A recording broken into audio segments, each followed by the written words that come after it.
As we got into the second half of the pilgrimage, I started to think back on the previous days and write some reflections such as I could recall them. The travel log is one part. The experience is a different part, that we can only say of it how wonderful it was. For instance, on Thursday, while in London, I was feeling a bit off, partly a spiritual dry spot for me, and part of it was being so unprepared for the low temperatures and winds of the first days. Or maybe it was something else altogether. One of the things I had been hoping to experience on such a trip was a thin place or two. It didn't happen. We were in all these fantastic places where the imagination can run wild, but no experience of a thin place where we feel almost a direct contact with God. I know there are such places, and I believe we were in some of them, but the experience didn't happen. And then Thursday on the coach, as I was complaining to my journal, it occurred to me that I was expecting them in the wrong places. The thin place was not in any of the cathedrals, it was in the pilgrimage itself. That was the thin place, and it truly was. Maybe it started when David gave me his coat at Lancaster Castle, or when we met our wonderfully hospitable hosts, or maybe that no one of the 26 of us suffered any injury or sickness or even a disagreement. God was with us. Maybe it was how well the pilgrimage was conceived and organized. We had many places to be and a schedule to maintain, and it all went as it was planned, as far as I could tell. We even had great coach drivers. God was with us. It really makes me ask why such wonderful things happen to us. It can't be because we deserve it. Why are we so fortunate while others can't get a break? It is the greatest mystery of all. Why do we find an experience such as this so profound when to most others it's just a bunch of church, boring? David had tried to explain to us the differences between a pilgrimage and a guided tour, and it all made sense. But there is a great difference between hearing about it and doing it. The church was the center of our lives for 10 days, even the travel days. Maybe not everyone, but I saw no news broadcasts, had no phone calls, no emails. There were many conversations on the coach rides, in the pubs, at meals, even at the different venues, yet there was still time for journaling and reading. The only time we were not with at least part of our group was when we went to bed. If we were not in a church, we were coming from one or on the way to one. When we were not at a public daily office or Eucharist, we were having our own. For some, maybe it was too much. For most, I don't think so. Every day we learn something new. Today, martyr is the Greek word for witness, so our theme of witness, martyrdom, and reconciliation includes somewhat of a redundancy, even though we take the two words, witness and martyr, to have related but different meanings. It turns out that the whole pilgrimage concept comes to us by way of Rob more than David.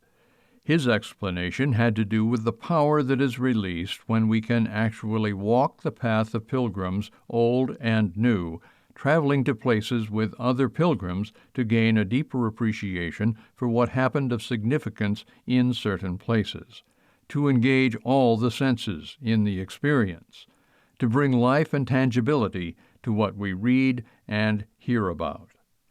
It is the experiential aspect that is the important thing.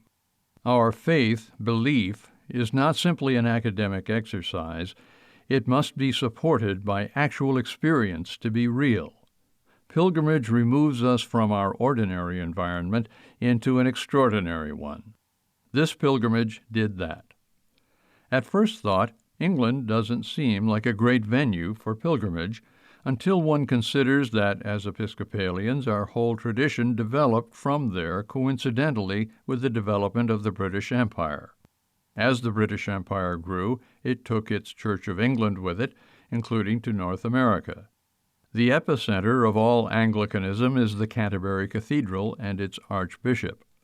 Being there and at Lambeth Palace, the archbishop's official residence, made that connection real. We don't have many Christian martyrs in modern time, so it is difficult for that to be prominent in our everyday lives. But being immersed in the idea reminds us what true witness is all about, and has us question our own resolve as Christians. To what length are we willing to go for what we believe? How clear a picture do we even have of what we believe? And finally, reconciliation. Martyrdom dramatizes our reaction to disagreement. It may not be our first response now, but neither has it gone away, that the best way to deal with those who disagree with us is to get rid of them, especially if they threaten our theoretically stable life, our perceived power, or our purse. We see examples of forgiveness on a large scale occasionally, as with the Amish. But where those who have disagreed and gone to extreme measures as a result, reconciliation seems like a fantasy. The example at Coventry comes to mind. The words inscribed in the apse, "Father, forgive." This gets at the core. It asks forgiveness for them and us. But even at Coventry, think of the difficulty in getting past anger and the impulse to avenge when your family, friends, and neighbors have died at the hands of the enemy. The ability to do this seems unlikely to come from us alone, even after our best efforts. This must come from a higher, bigger place. I believe it can and does if we can allow ourselves to accept it. The difficulty is not that the resource is not there, it's that we have such difficulty getting to the place where it can be recognized and accepted. We cannot seem to trust in the source, as those martyrs were able to do, even unto the end, which we believe is not really the end at all. Witness, martyrdom, reconciliation, the stated pilgrimage themes. When we left town on July 1st, we had an understanding of what those words meant, but did we really? We may not have known it that day, but those 3 words would take on a new depth of meaning before we would return 9 days later. Our own witness probably will not require our martyrdom, as it did for Alban, Becket, Cranmer, and many others over the years, but it should call us to consider what our faith does mean to us. To what length will we go for what we say we believe?